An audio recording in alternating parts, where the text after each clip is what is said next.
Caríssimos, caríssimos, que nem de Paula Júnior falando. Eu tenho um motorista aqui do meu lado desconfiando da minha sanidade mental, mas nessa altura do campeonato isso é o de menos. Para quem caiu de paraquedas agora, esse hábito insano e não recomendável de gravar nessas circunstâncias não deve ser reproduzido nem com intervenção, nem supervisão de adultos. A única coisa que se isso te tranquiliza com relação ao meu bem-estar e ao bem-estar de todos aqueles que estão no meu caminho aqui, é que o manuseio da câmera está funcionando sozinha, eu não preciso me preocupar com ela, eu só ligo e desligo a câmera quando o carro está absolutamente parado. Acabei de fazer isso agora, num semáforo parado, liguei a câmera. Vamos lá. Então o tempo que eu tenho para falar agora é o tempo daqui até o meu trabalho, vai dar uns 10 minutinhos, vai ser mais curto. E acho que tempo, eu acho a questão chave aqui, que é a pauta dessa história aqui, tá? Mas antes de falar de tempo, eu vou só mencionar uma questão física também relacionada a isso, que acho que talvez seja esse sim o pano de fundo dessa gravação de hoje, que é a questão da inércia. A gente está acostumado a associar a inércia, mesmo que a gente saiba do Newton, etc e tal, da mecânica e tal, a alguém que está inerte, parado no sofá. Mas inércia é também uma propriedade de corpos em movimento, e inércia também depende da massa. Então, se alguém joga na sua cabeça um balão de aniversário, é uma coisa, se alguém joga uma bola de boliche, é outra coisa. Então, inércia, se você quiser desviar um trem de carga, não é uma coisa simples. Então inércia é uma questão que a gente tem que levar em conta, que objetos em movimento também tem inércia. É sobre isso que eu quero falar, tá? Antes de mais nada, essa história de inércia para mim tem a ver agora com a adoção ou não de algumas inovações, tá? E eu tenho dó de veículos, jornais, ou blogueiros, a blogosfera, etc e tal, que tem como missão essa história de saber antes, o que inovação, que tendência que vai bombar, porque essa é a coisa mais imponderável do planeta.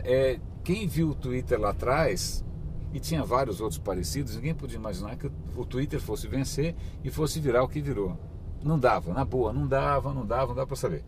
Mesma coisa com o YouTube também, ninguém podia imaginar que o YouTube fosse virar o que virou, E também ninguém podia imaginar que algumas coisas super legais fossem para o saco, E assim vai, A gente tem que ter muita humildade. A adoção de tecnologia é uma coisa bastante imponderável.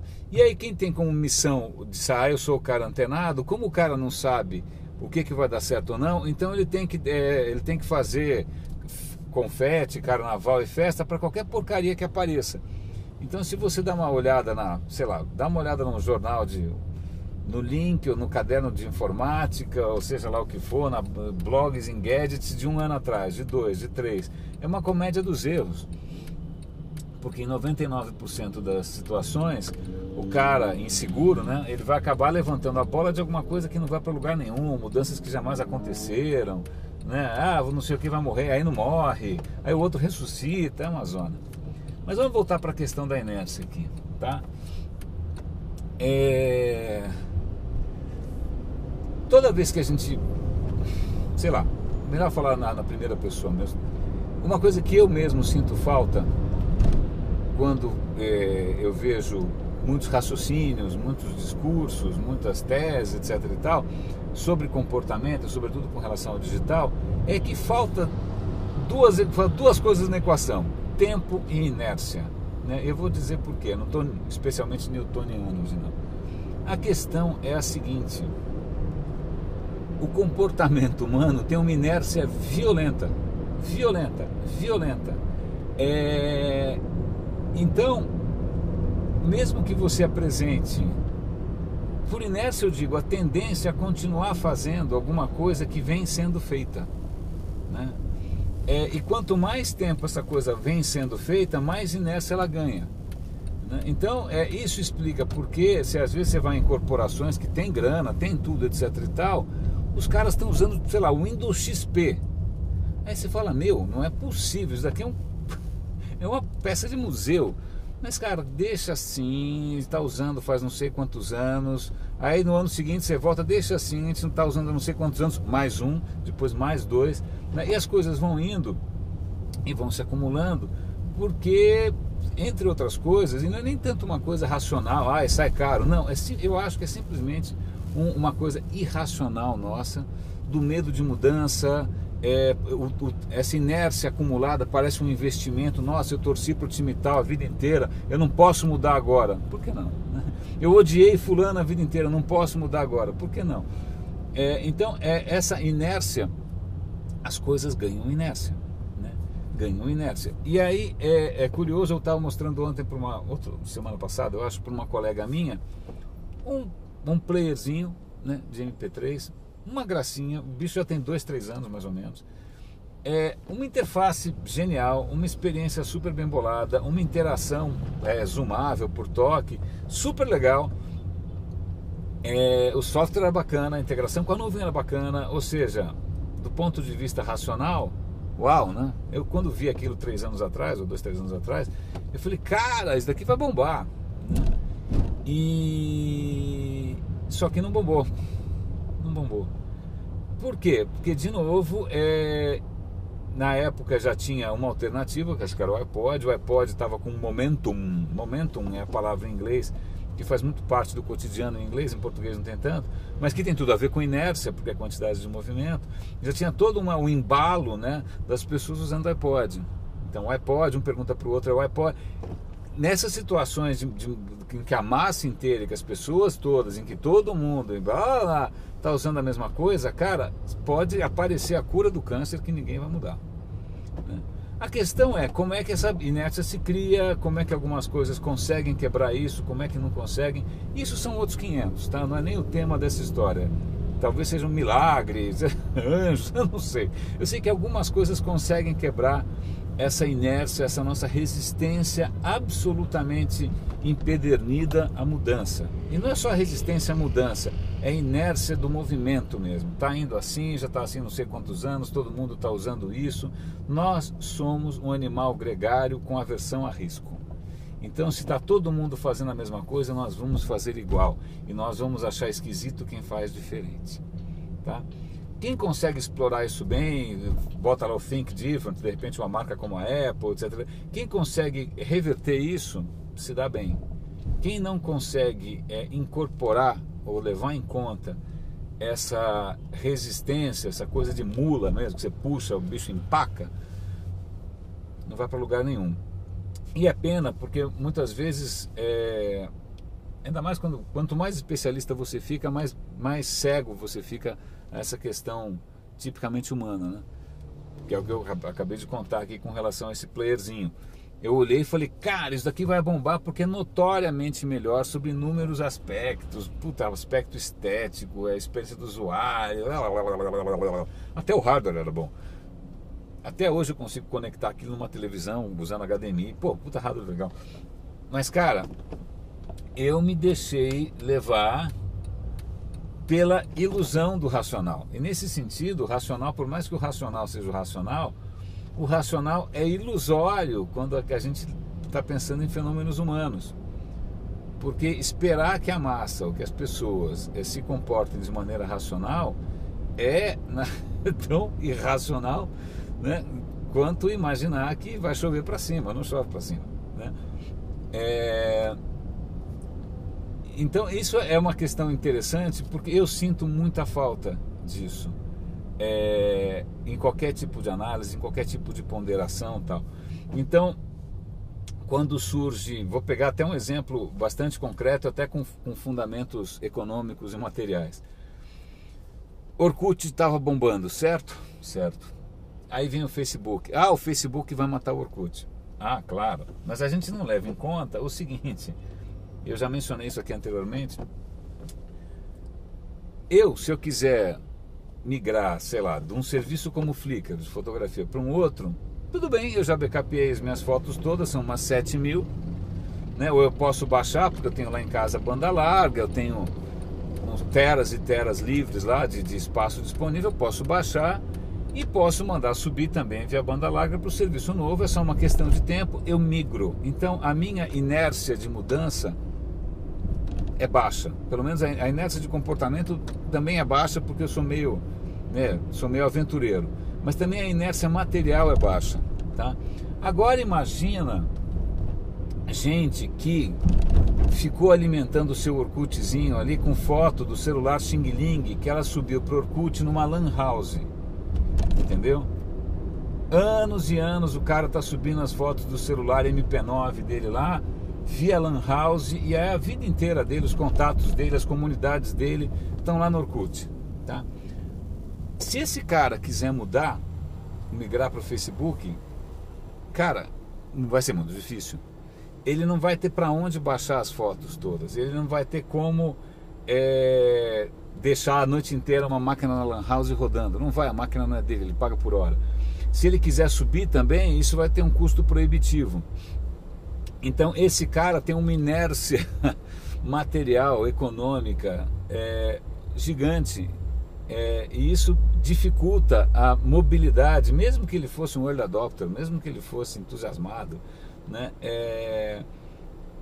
Inércia, simples. Eu, por exemplo, quer ver outra coisa de inércia? Então essa é uma inércia de caráter sociológico, né? Gente que tem outra condição social, que não consegue ter a mesma disponibilidade de recursos para ficar indo de lá para cá, tá? Mesmo que o outro serviço seja mais promissor, tal. Eu vou pegar, nossa, tem alguém com o maior subwoofer do mundo aqui, que as minhas vísceras estão batendo no mesmo ritmo. Outra questão interessante, por exemplo, eu tenho um monte de coisas que eu comprei, que estão lá em casa, que eu preciso instalar, que eu preciso fazer, e que eu preciso testar, e que eu preciso, sei lá.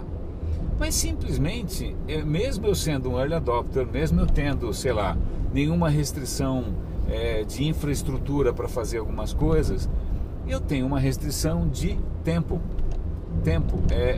Eu não vou conseguir parar algumas coisas, porque, de novo, vou lembrar a história de inércia de movimento.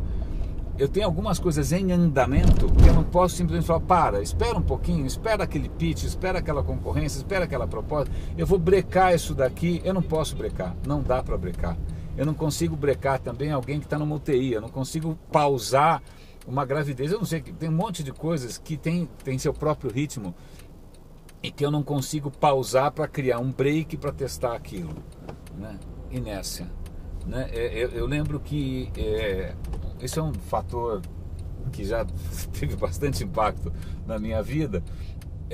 O tempo que eu trabalhei na Microsoft, o meu papel era tentar mostrar para agências outras coisas que elas poderiam estar fazendo.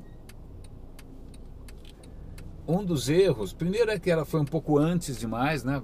Falar de algumas coisas há 3 ou 4 anos atrás era futurismo demais, então desencana.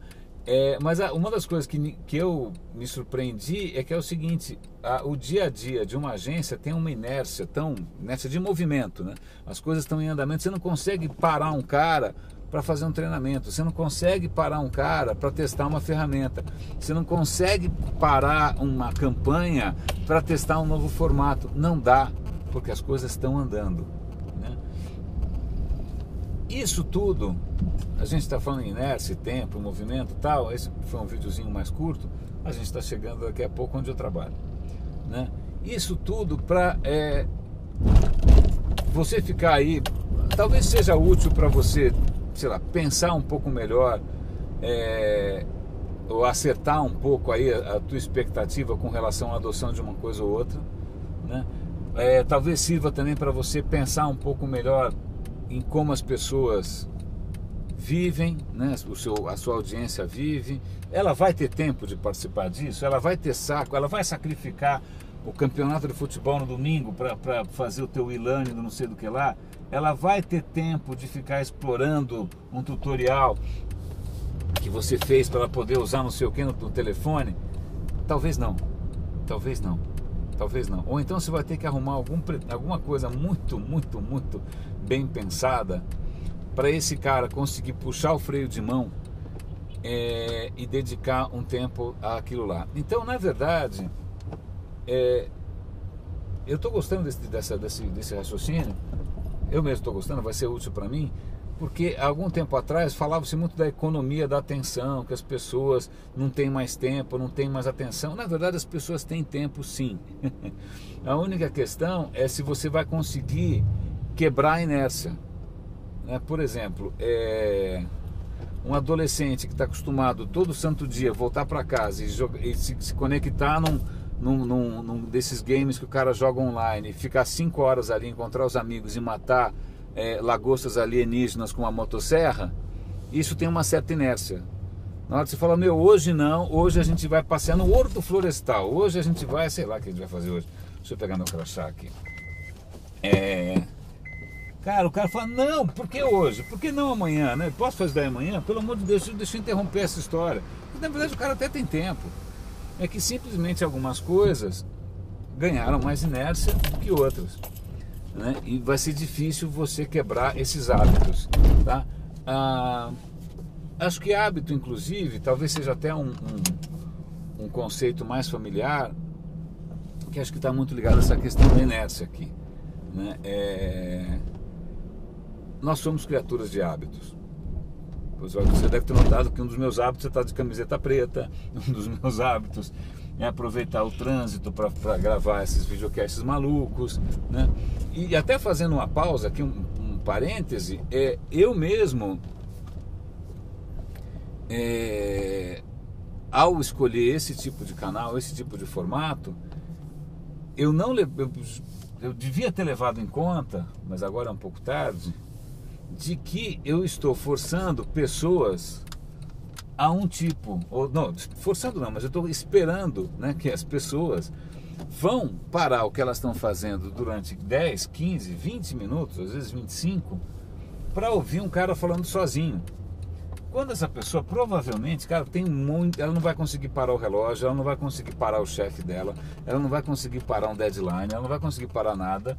Então o que acontece é que essa obrigatoriedade, né, que eu crio certamente limita violentamente a adoção, ou sei lá, o mínimo sucesso. Eu vou continuar sendo nicho até morrer, a não ser entre, sei lá, estudantes, gente que está em começo de carreira, gente que de repente vai para casa de ônibus ou de metrô, porque aí o cara fica ouvindo enquanto ele está sentadinho, né?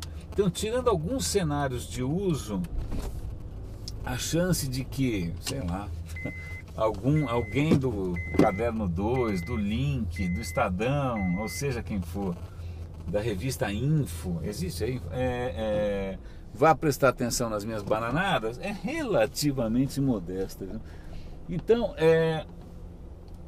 o que me consola é que, na real, assim, eu não, como essa história toda nunca foi para mim uma atividade profissional, comercial, é simplesmente um registro, né?